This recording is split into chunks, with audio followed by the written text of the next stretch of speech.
Welcome to Smart Supply Chain, a podcast for supply chain professionals who think and work smarter. I'm your host, Shireen Garrison, along with my sister in supply chain, Sarah Garrison. Hi, Sarah. Hi, Shireen.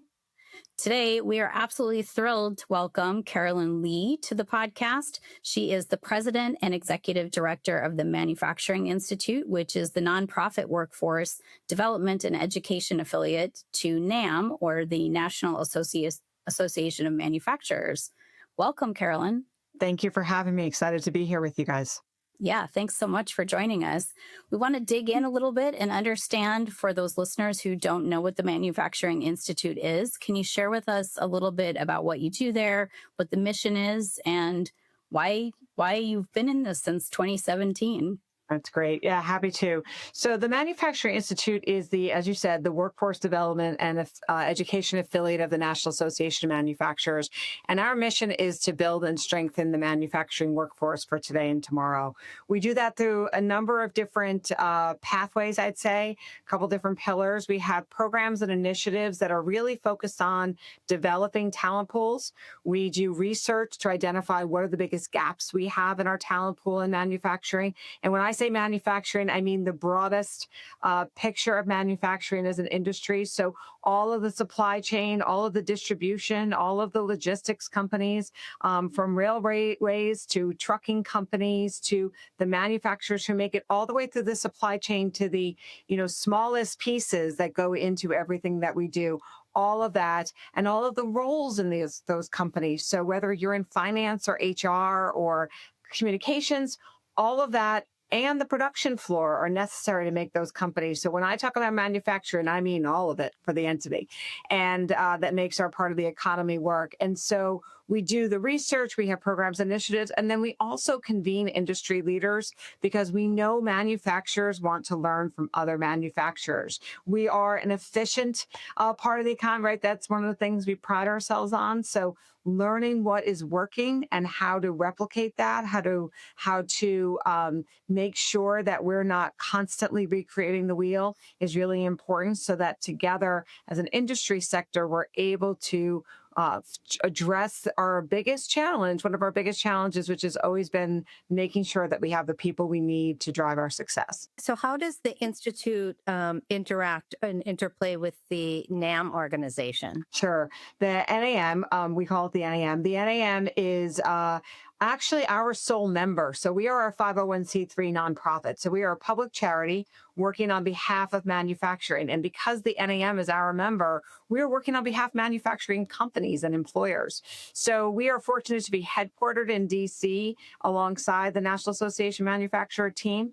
And so we are there in headquarters. They provide support in HR and communications and finance and accounting and all of those back office things. And that is what they do to help support the MI and our mission. But we are working, we develop our own, we are independent insofar as the work that we choose to do, the work that and our priorities that we drive. And then we actually also support the federal policy lobbying and advocacy for workforce development and education.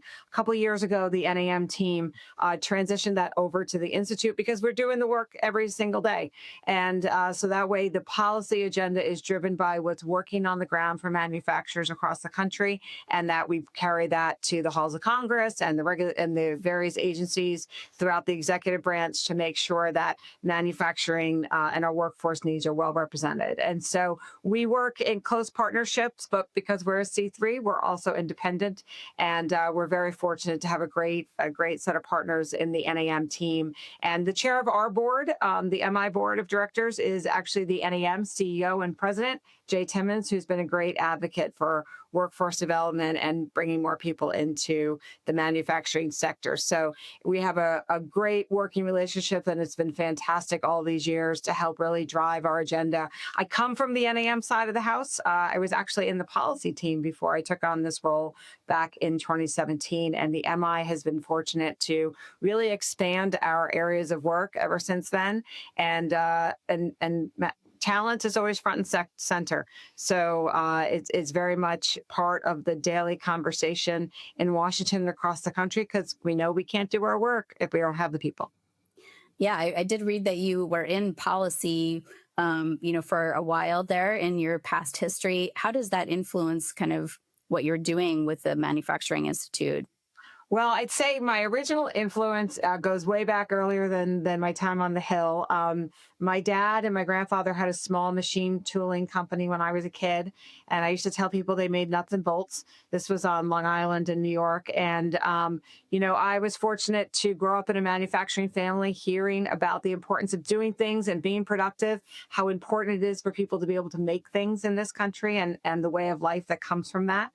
And so I did find my way early in my career to Capitol Hill. I should say, Dad also brought us in to do small jobs in the factory when we were I little was going to kids. say, So did you go and work there then for a while I as did. well? It was, but when I was in like fifth grade. So it's not illegal when it's your own children, I guess. And so we did things from, counting pieces to deburring things and packing boxes. And, there was a drill press incident maybe around sixth grade. And so, you learned attention to detail. But, I grew up with that anchor that manufacturing was important to the economy, the fabric of our society. My grandfather would tell stories about he kept changing jobs during World War II because he wanted to be drafted. He was a machinist. They weren't drafting machinists because, of course, they needed to make sure that the machinists were keeping the facilities running with all those Rosies and building the armaments that we needed to succeed. So, I grew up with that in mind. I found my way to Capitol Hill after college and worked for 4 years in the House of Representatives, 4 years in the U.S. Senate, and then actually made my way off the Hill to a manufacturer. I worked for 3M for a few years and then a couple different trade associations and found my way to the NAM, where I was working on behalf of manufacturing companies on tax policy. So all of that experience, I was really excited when Jay came to me with the opportunity to take on the MI role, to apply for the MI role as executive director at the time. And it was how we could. I went to Capitol Hill to work in policy to help make people's lives better through policy, right? How can we make sure that our laws, our regulations, our systems are impacting positively our way of life?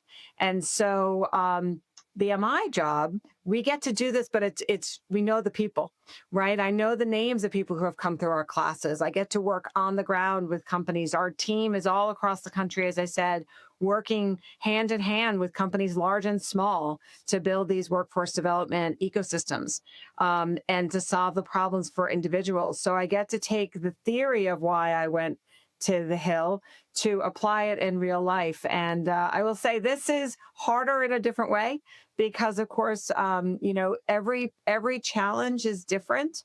What ails us on workforce development in Oakland, California is very different than what it may be in, Oklahoma City, may be different than Kansas City, may be different than, Hampton Roads, Virginia. And yet there's some common threads all the way across. So how do you personalize and customize the solutions to make sure that it fits the region? But the common thread here is that it is really about changing the perception. It's about attracting different and the right talent pools. It's making sure that people know the way in. There's no one kind of manufacturing job, right? So how do people find the way in and then find that upskilling pathway? And then how do we help employers make sure that they're retaining their talent pool and what works, what doesn't, what are our different generations of our workforce that are in the workforce today, right? There's about 5 generations of workers across the U.S. economy who are working in manufacturing today. They're all looking for different things from employers. So how do we declutter and make sure we're focusing on building and strengthening that way of life? So kind of a long answer, but it's been an interesting journey. We try to bring all of those things to life to make sure that we're able to compete. Well, I think you've definitely established your credentials. With that in mind, as you and the Manufacturing Institute look at 2026 and beyond, what are the big trends and challenges that you see impacting the manufacturing landscape? We have long faced a structural talent challenge in manufacturing. The Institute, one of the things we're best known for, I mentioned research a little bit ago. we have done a study with Deloitte every 3 years for the last, I don't know, 18, 19 years that is identified what is the talent gap in manufacturing. And so in 2024, May of 24, we released the most recent one. And what we found at the time was we would need to fill 3.8 million jobs in manufacturing. Of those, 1.9 million would go unfilled. This is by 2033. And when we talk about why they go unfilled, it's because we don't have the people and we don't have the people with the skills. So there's this gap. And why does it almost 4 million jobs? Well, there's retirements, of course, although that's starting to peter off a little bit as our youngest baby boomers are reaching retirement age. There's also we're not having as many people. Right? We're not having as many babies in this country. This is a challenge for most industrialized countries, actually. And so you don't have the replacement rate isn't up there. And we have the immigration leveling off. We've had a net negative immigration, I think is what I've read in the last 2 years. And so all of those things together, we have this gap, not enough people with the skills to fill our jobs. So skills would be the thing that I would say is the biggest trend in the banner. What the skills are in what industries and how do we make sure people have them is then really the key. And then you can add into that the thing that is in every conversation now, right? AI. AI is going to be a skill set. It's like I was just talking to a company the other day. Talking about AI, everyone talks about this is monolithic, and it's not. It's like a computer, but it has no software, right? So this is a new analogy that I'm test driving, right? It's a computer without software. You can't just give computers to our workers and say, good luck, go out and do good things. It needs to have, we're Microsoft, Office. So we use PowerPoint, we use, Excel, we use, Outlook for our emails. We need software in the computer to make our jobs easier, right? AI is going to continue to evolve, of course. It's evolved so quickly in the last few years. How we're bringing in, and for our purposes, well, there's a lot of conversation about using generative AI in the office setting right now. People who sit behind computers in the knowledge setting. There's not a lot of conversation about how are we bringing AI and the AI skills that individuals are going to need to the production floor, to those settings so that generative AI and then agentic AI next will actually help enable people to do their job better and to get better outcomes. And there's this gap here, and the skills are lacking. When we talk to manufacturers, one of the biggest gaps they've identified as to why they're struggling to bring AI to the factory floor is they don't have people with the skills. And so the skill theme keeps coming through. So as we look at the constant and rapid evolution of technology use in manufacturing. And we're still in that 4.0 revolution and moving on to whatever revolution comes next, probably 4.5 or 5. It is how do we make sure that the people have the skills to be able to succeed in that? And I would say that skills attainment, especially when it comes to AI, there's so much in the media every single day about the forecasts of there will be no more workers, right? There will be no more jobs and all of us are going to be, I don't know, writing poetry and on vacation. I don't believe in that future. Will there be efficiencies? Sure. Has there always been efficiencies? Yes. Will it change our tasks? Yes. But all of those things can only happen if people have the skills. And I would argue that the best way to weather the transition, any technological, industrial transformation, is to make sure you have the skills to be able to ride the wave and move through it. And that's something that we're really focused on in these next few months. I mean, in my experience, lots of people are really afraid of AI. They're afraid to make a mistake, so they just don't want to be involved in it at all because they think it's dangerous. Or other people think that it's perfect and it's going to take all of the jobs away, right? Because it's going to solve everything for all manufacturing jobs or supply chain or any industry, really. What do you think that companies should be doing with their employees to prepare for that, just to get people in the right mindset, or, bringing on new employees that maybe understand a little bit more about AI? What do you think needs to happen there?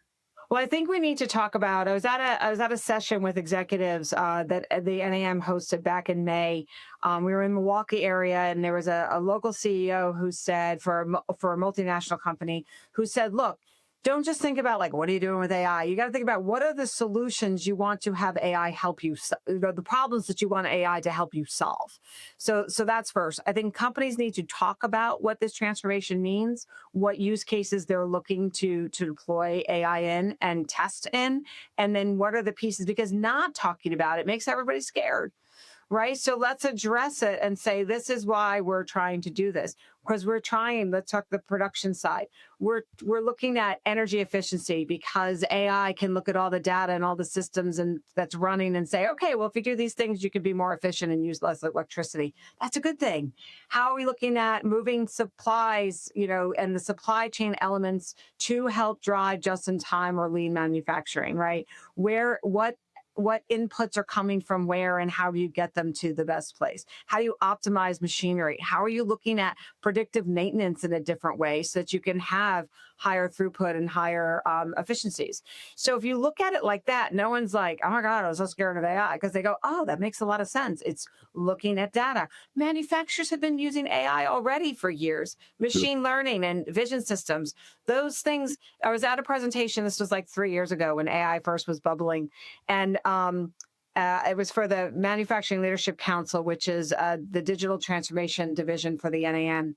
And they were at their big rethink conference, and there was an AI session on the agenda. So I went and like, okay, what am I going to learn? And the skills and they were talking about using AI empowered vision systems to detect flaws in silicon chips, which at a microscopic level, the vision system could detect that humans couldn't.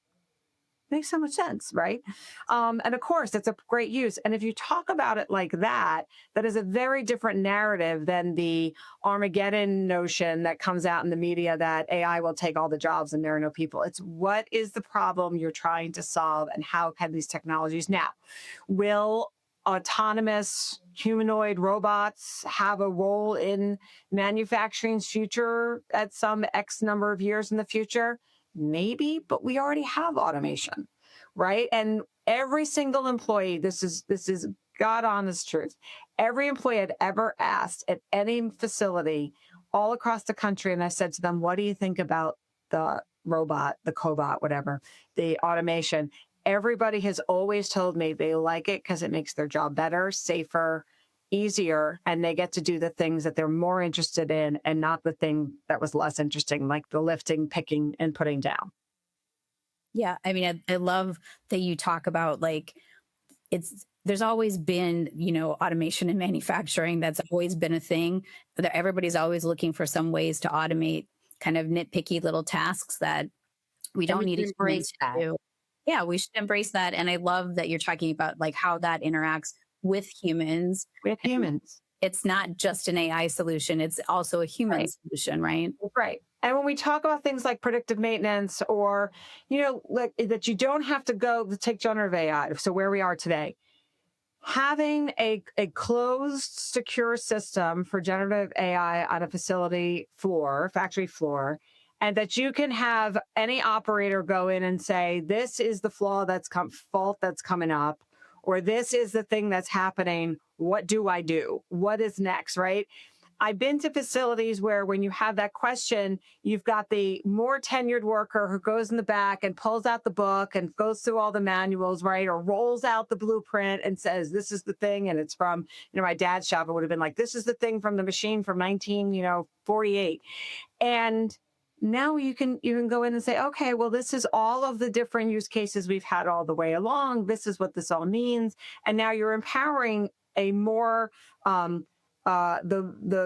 closest level to the problem to solve an issue and a challenge, right? And that's what, as leaders, we need to do is help make sure that decisions and solutions are able to be driven by the closest unit of labor to the closest worker to the challenge, right? Well, now they can go and figure that out and help solve things faster.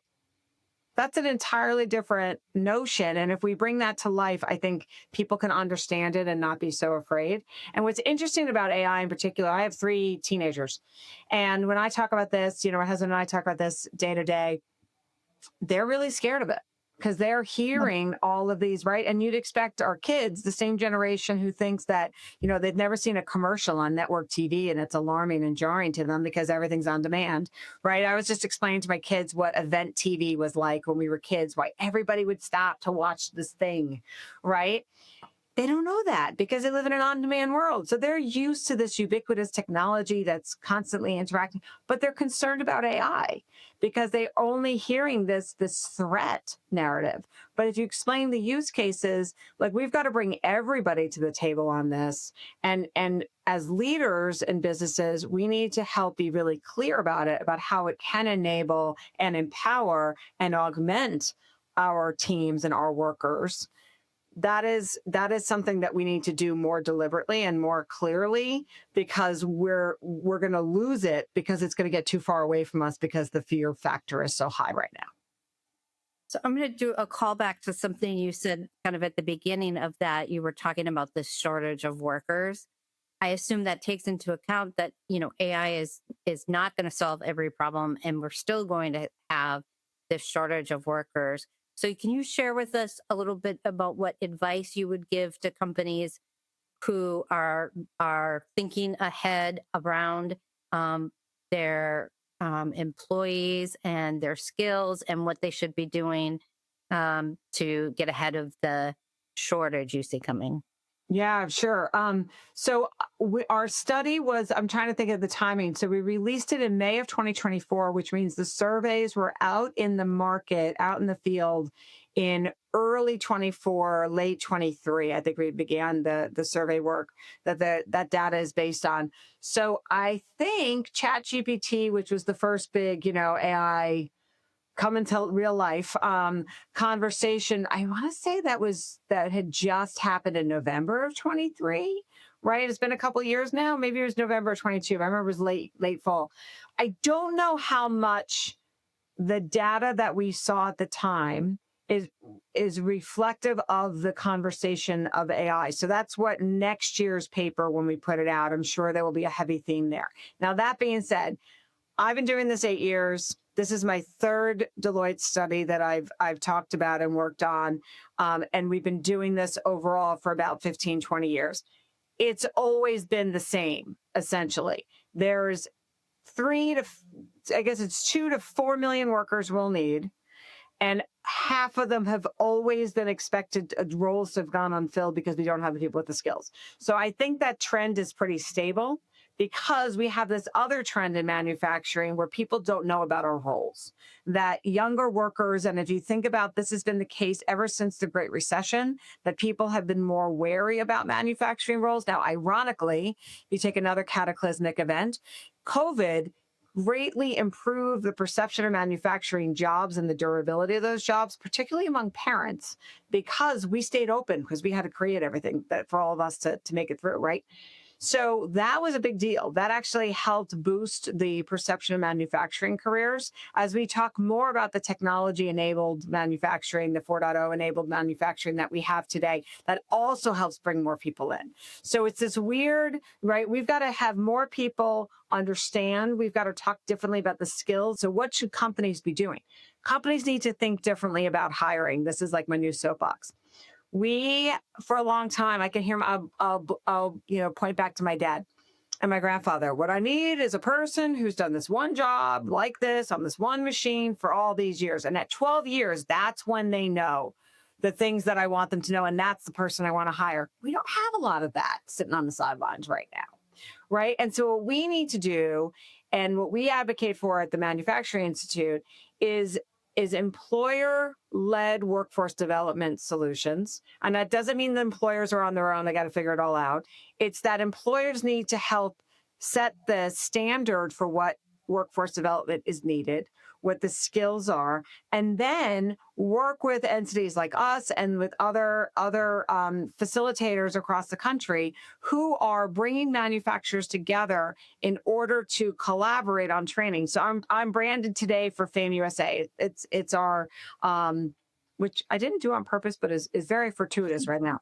Fame is a multi-employer earn and learn apprenticeship program that we took on from Toyota in 2019, And at the time, it had about 200, 250 companies working in 9 states, 17 locations, chapters, working together in a collaborative to train for multi-skilled maintenance technicians. Toyota created it to address their own multi-skilled maintenance technician gap to build more of a talent pool. It's something most manufacturers with automation or any automated equipment need, as well as those companies who are in supply chain, distribution centers, hospital systems, grocery stores, right? We all need people who can keep this equipment running. So Toyota saw this need. They built this program. They started bringing others into it to help guarantee enough students in a cohort that the community college in the region would commit to providing the training. It grew and grew, and in 2019, Toyota transitioned it over to the MI for national stewardship. What we are doing today is we have built a system. It's called our entity is Fame USA, and it's the network building and supporting the franchise as it grows across the country. So we teach regions how to come together, companies to come together, to commit, to work with community college, to train over 21 months, global best multi-skilled entry-level maintenance technicians. And And so these are that, like what's appropriate for that particular region, like the companies that are in that area? yes, it's actually what, there are two, yes and no. There's such a common core base for maintenance technicians that there's enough agreement that these are all the things you need to know: electrical and PLCs and pneumatics and hydraulics and a couple other systems that are part of it. You also get lean manufacturing and manufacturing culture. So whether they go into a pharmaceutical company or an gas company or a automotive company or a machine tooling shop, all of the common core is the same. And then the manufacturers just train for their specific system, right? But there's an agreement on all of the base that's at the center of it, right? And then all of them work together to expand the pool of who to hire instead of all fighting over the same 6 people who have that skill set, right? So I use that as an example because today what manufacturers need to do is identify what are the skills they need, right? What are the skills that are associated with what roles? How to look at different talent pools to bring them in. Maybe somebody was in the military and working on a tank, and their mechanic skills from that actually could apply over here in the private sector. It's not direct. They probably didn't have the same systems, but they have the core skills that would be relevant. Maybe they're coming from a wholly different sector of the economy and those skills could be applied. So there's the how to grow the talent pool, and then how do you build the talent pool and develop your own talent pool, which is what we do in Fame in that skill set. And that's because it's such a huge demand. But what do companies have to do? They have to be able to look and say, this is what I need. How do I get it? Instead of only going back to, I've always hired from this one degree or this one college or university or somebody with this one specific. Think about the competency rather than the direct experience, or go adjacent and think about how do we develop a new talent pool to fill that pipeline in a consistent way. And what better way to do it than to work together in your region, especially because most people are located near some of their suppliers, right? Or their customers. So solve it together, and manufacturers, the employers leading that solution, can really help us close this gap. Because yeah, there's going to be some technology solutions, but then that technology is going to create new jobs that we need to fill too. Yeah, that's a cool program. Talk to us a little more about differences between the generation, right? So what a worker who has a supply chain, a professional who has, 20, 30 years experience needs to be doing and thinking versus, what is happening around, the young people and creating that funnel. Yeah, so I would say there's 2 different levels of it. It's like, what should you be doing? And then there's also, what should employers be doing to retain those people? Because it's particularly important because there aren't so many people sitting on the sideline with the skills and experience you need. How do you make sure you keep them? So let me tackle the second one first. On the retention side, what we see, and this is, and again, I said I had 3 teenagers. They're like, they hate when I generalize especially their generation, right? And I'm a Gen X, so I'm just happy to be here. I'll take whatever job you tell me to do, and I'll run hard, right? That's like the nature of our generation. But we're also in we're in that crunch where we're caring for parents and we're caring for kids, many of us. And so we're in this caretaker crunch. What I need, what Gen X needs, your older millennials need, is they need some flexibility to manage both of those demands in their lives.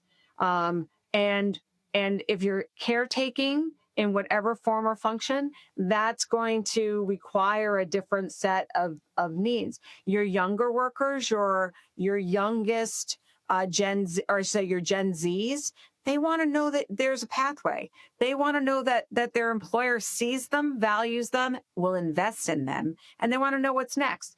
Doesn't necessarily always mean a promotion, although I'm sure they would be very open to it.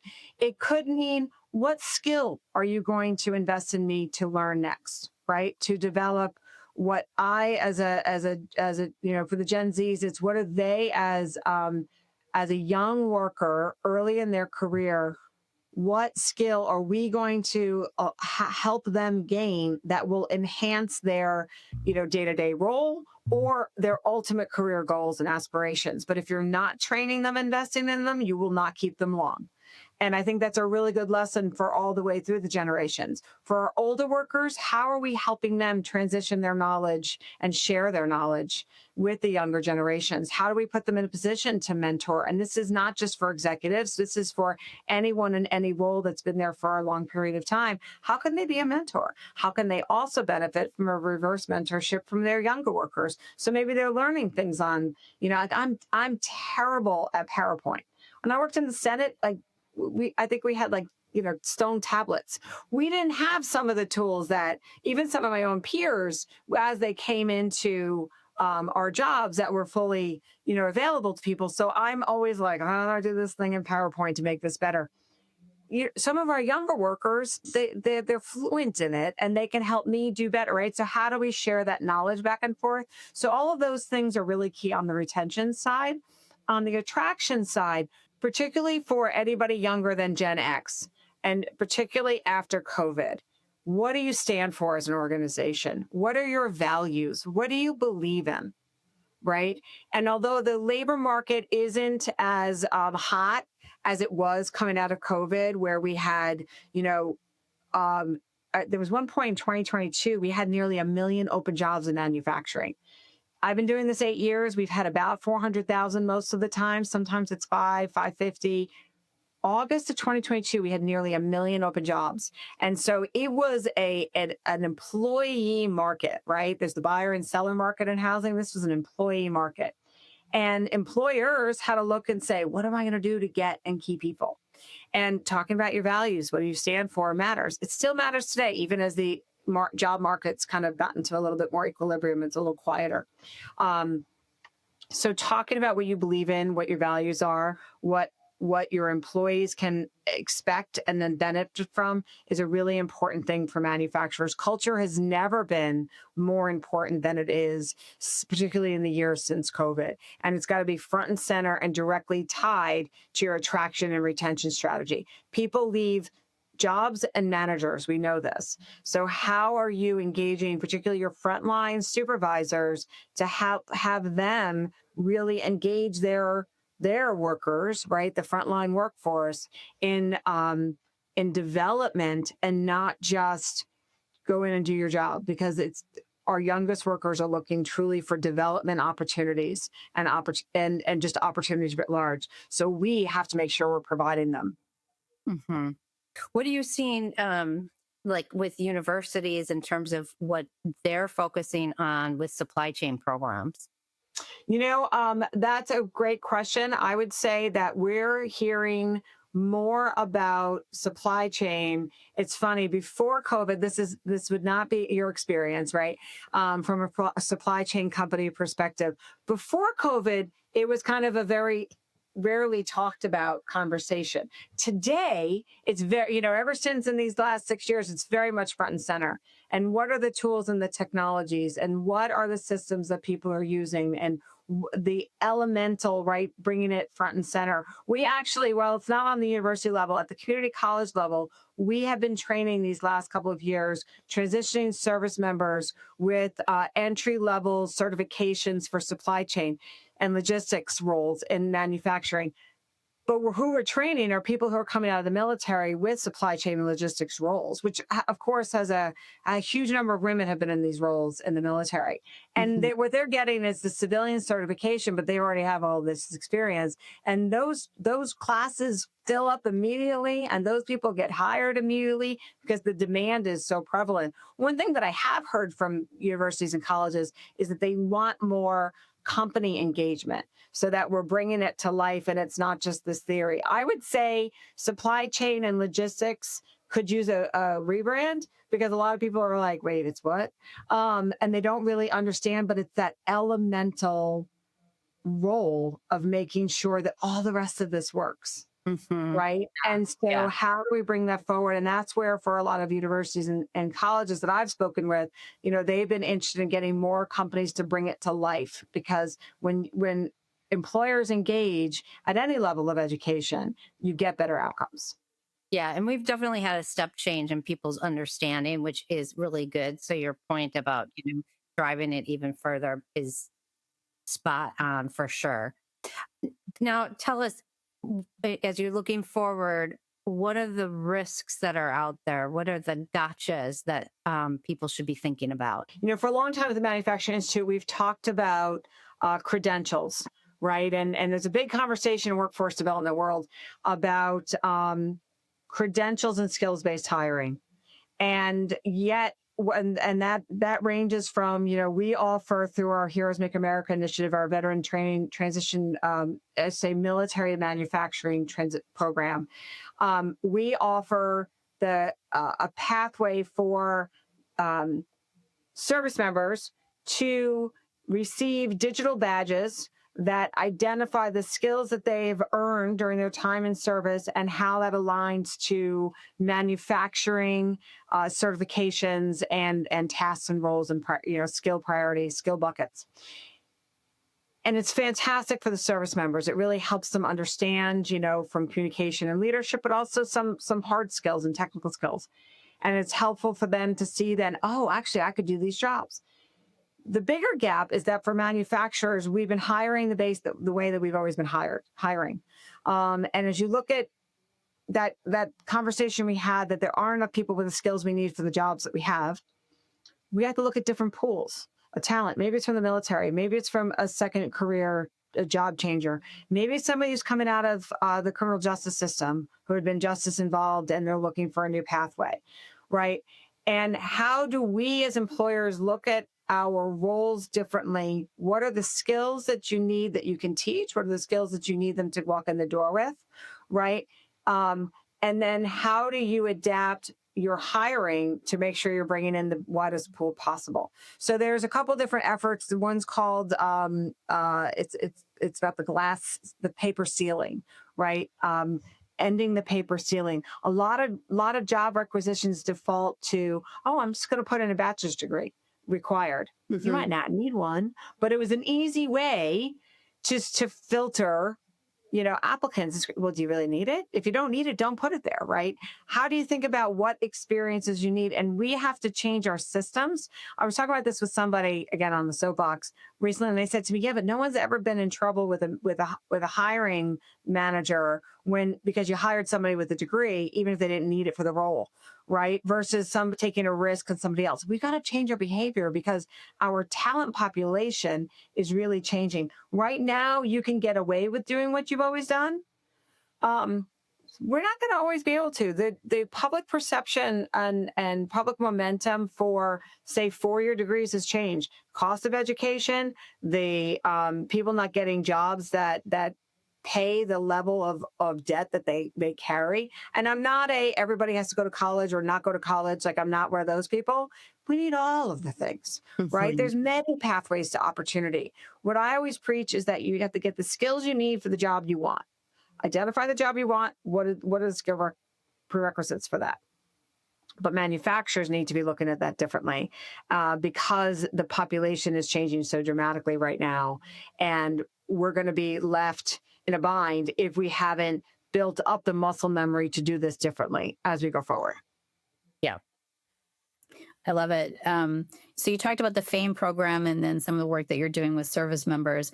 Are there other programs that the Manufacturing Institute is supporting or driving? Yeah, absolutely. So one of the things, and this is like the easiest entry, the biggest thing that we do, every company in the manufacturing ecosystem needs to open their doors and bring in their local students. And I say students, I mean starting in fourth grade all the way through your university and college students, 2-year and 4-year, and even beyond. Most people don't understand what we do in our sector.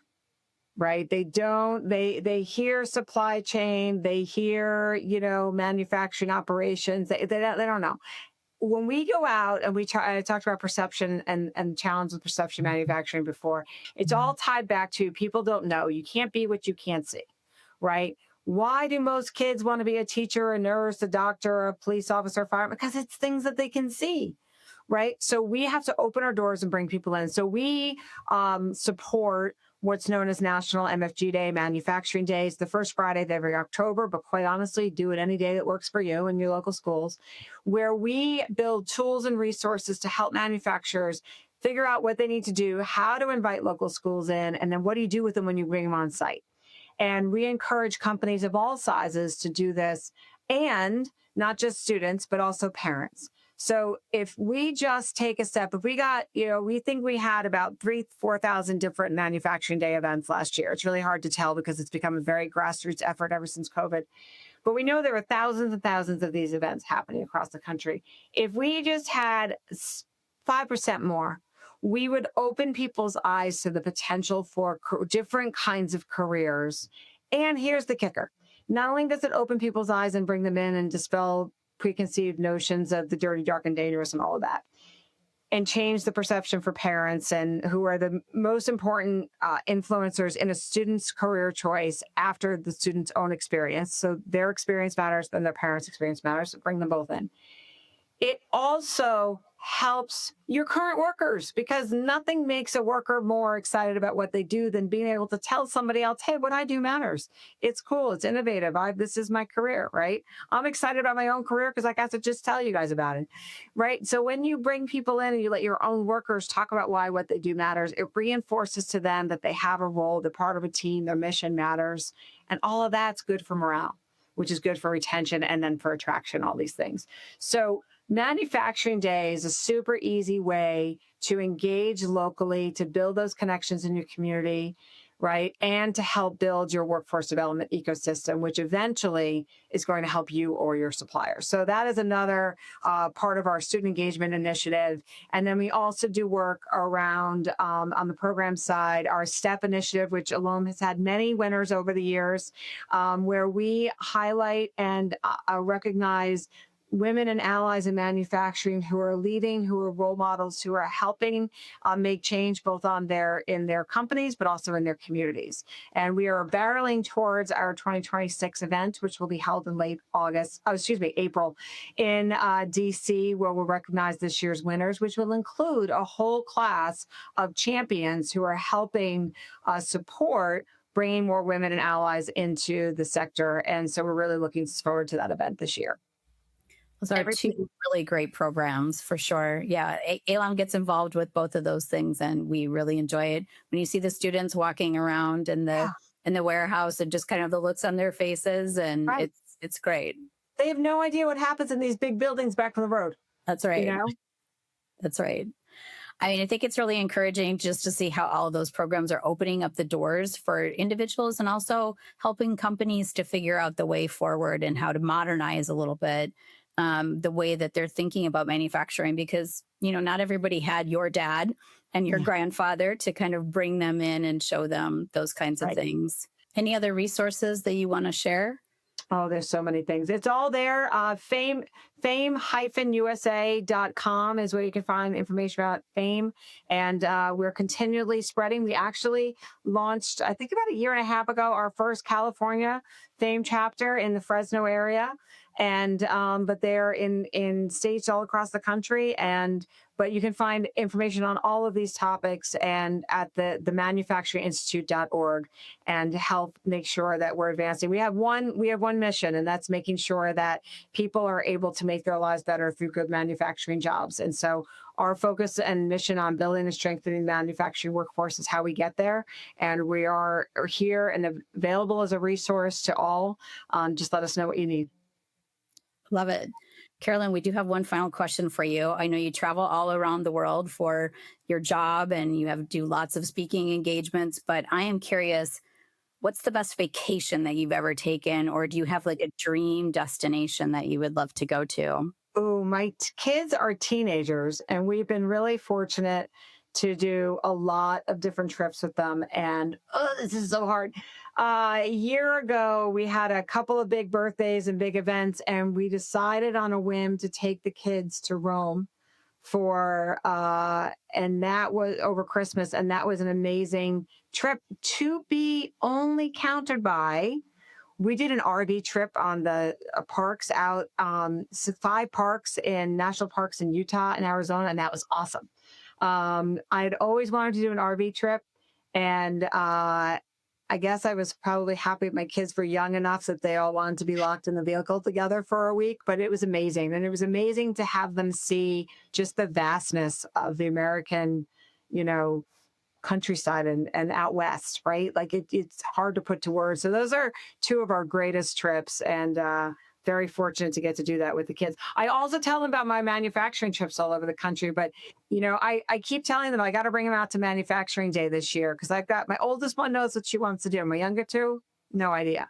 I got to get to work on that. I was going to say, you got to get to work on your family as well. They get them while they're young, right?